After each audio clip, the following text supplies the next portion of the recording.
Dieu nous aime sans condition. Je vais te dire quelque chose que très peu de gens comprennent. Le mental humain est très malléable. On nous a fait croire bien des histoires avec le monde spirituel et ça ne finit jamais. On finit par attribuer à Dieu des qualités et des caractéristiques humaines, des comportements à l'apparence humaine. On peut s'attacher à tout, aux personnes, aux biens, à l'argent, mais un jour tout passe, avant nous et après nous. Quelque chose qui change une vie à tout jamais, si on le comprend vraiment. Ça tient en une seule phrase. Dieu t'aime. Il ne peut en être autrement. Le mot Dieu évoque la lumière céleste. L'ombre ne peut coexister avec ce rayonnement incandescent qui embrase le cœur humain dans son unité avec le monde divin. Quand tu fais le mal, oui, Dieu t'aime. Les comportements déviants dans notre société relèvent de la justice des hommes, mais le voyage à nos âmes, dont les plans sont immuables, relève de cette intelligence sans qualificatif qu'est notre Créateur. Quand tu commets des péchés, il t'aime. Avant, il t'aime. Après que tu as péché, il t'aime, même pendant que tu pêches. Le mot « péché » veut dire manquer sa cible.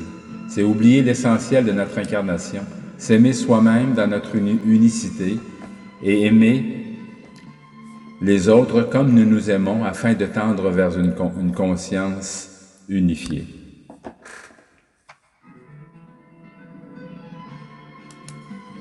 Arrête de croire que Dieu t'aime seulement si tu te soumets à lui et à ses commandements. En arrivant sur cette terre, nous sommes soumis à un amour conditionnel de la part de nos parents ou de ceux qui prennent soin de nous. Nous sommes insérés dans un monde de dualité. On nous apprend à mériter l'amour, à gagner la reconnaissance des autres, leur estime à notre égard, et toute notre vie se déroule à l'intérieur de notre personnage conditionné, formaté, programmé. Dieu t'aime même quand tu ne l'aimes pas, lui. Dieu n'approuve pas ton arrogance, ta vantardise, ton manque d'amour envers autrui.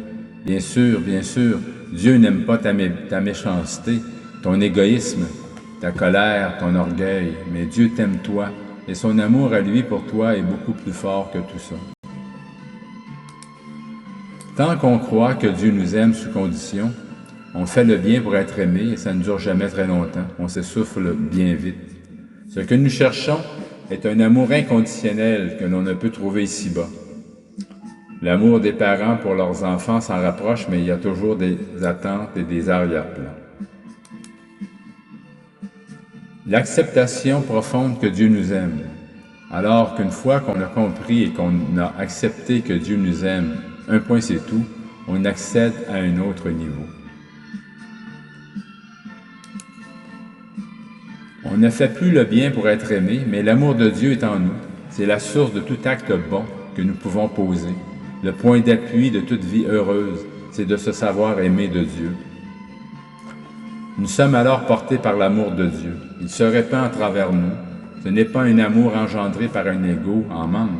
C'est une liberté totale, abolissant les jugements de la dualité. Les bons, les méchants, le bien, le mal, c'est la fin de la peur. Alors, où que tu en sois, Dieu t'aime, il te l'a dit en mourant pour toi sur la croix. Approche-toi de lui, ouvre-toi son amour, il t'attend. À nous de retrouver l'innocence de notre enfant intérieur dans une confiance absolue qui nous a donné la vie éternelle.